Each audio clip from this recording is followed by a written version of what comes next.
On May 15, 2012, commercial fishermen John Trumbull and Stephen Long set out from Alligator Harbor.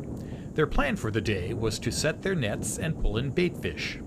But what they eventually brought ashore that day was something much bigger. We was coming out of Alligator Harbor. I thought it was a log floating, so I was going to pull up to it and tie it to a channel marker to keep a boat or anything from hitting it. When I did, she took off swimming, but she couldn't ever go down to like get down on the bottom or anything, so she kept floating up. She was a sea turtle, a large female loggerhead, and it was soon obvious to the fishermen that she was in trouble. She couldn't go down, she couldn't hold her head up, she didn't have no fight left in her. If we wouldn't have got her, I believe within the next day she'd have been gone. Well, we pulled over and grabbed her, called Mr. Jack to come and get her, and he met us down at Leonard's Landing in Alligator Harbor. Mr. Jack is Jack Rudlow, president of the Gulf Specimen Marine Lab located in Panacea. But the turtle was in terrible condition. It was emaciated, it had been floating, it had bites, it was covered with barnacles and algae, and it couldn't move, it could hardly lift its head to breathe. And we loaded it up, and I was really pessimistic that we're going to get this turtle to survive. X-rays showed a mass in the turtle's shell, which was preventing her from going underwater. If she couldn't go underwater, she couldn't hunt for food.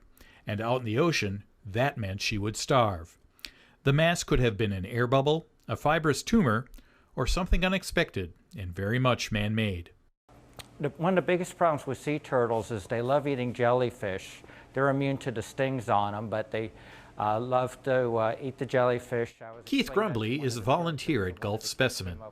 He was the person in charge of the loggerhead's rehabilitation.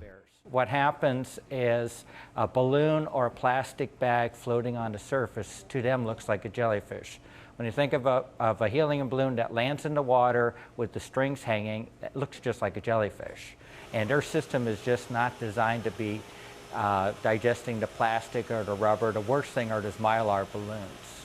And then it messes up her digestive system. And it helped her out. What happens, it kind of blocks it, and then they get like an air pocket.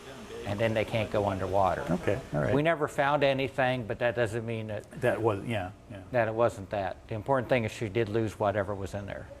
To shrink the mass under her shell, the prescription was a good, balanced diet and exercise.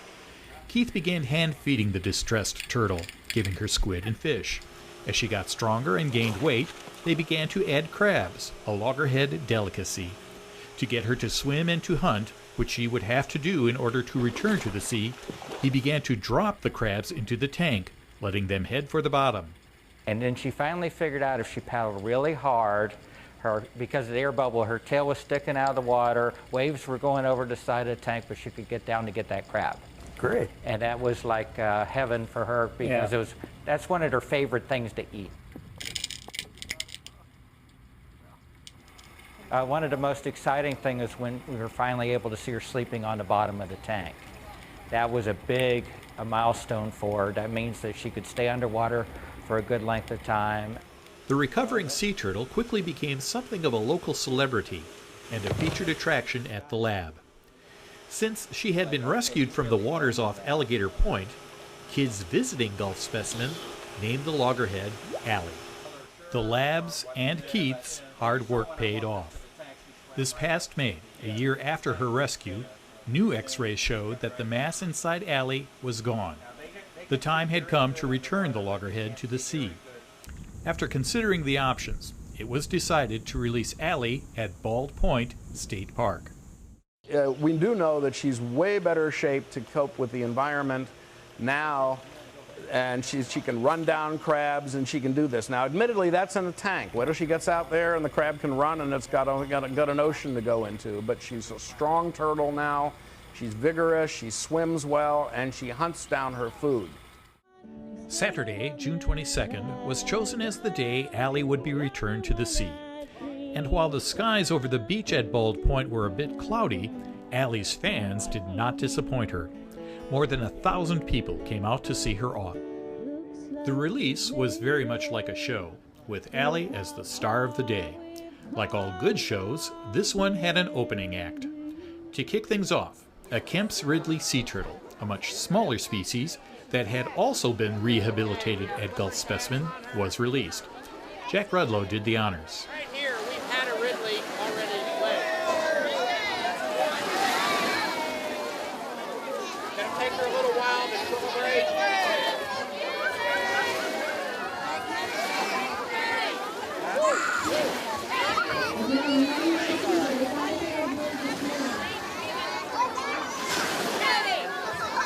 Notice she's nosing that sand, tasting that sand right there.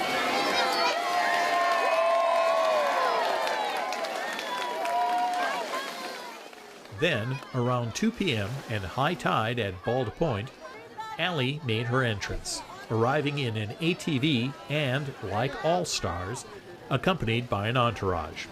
At over 230 pounds, it would take a few more people and a bit more effort to return Allie to her natural home. Stay back. Stay back. Turtle. No. Stay.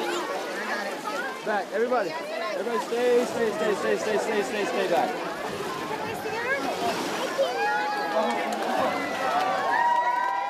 Swimming strongly, Allie headed out to open waters. Perhaps to say goodbye, she surfaced once, then slipped below the waves and was gone. And she's going to be so happy to have all the wide open space, because even though it's a large tank, she's been confined to a small tank, and we want her out there with her curiosity, let her go out and hunt and migrate out in the deep ocean. I noticed she's going to have a lot of people wishing her well, and that's an important thing. A lot of kids saw a sick animal come in, and now it's well, and yes, we can take care of these animals, and now it's healthy and able to go back out in the wild.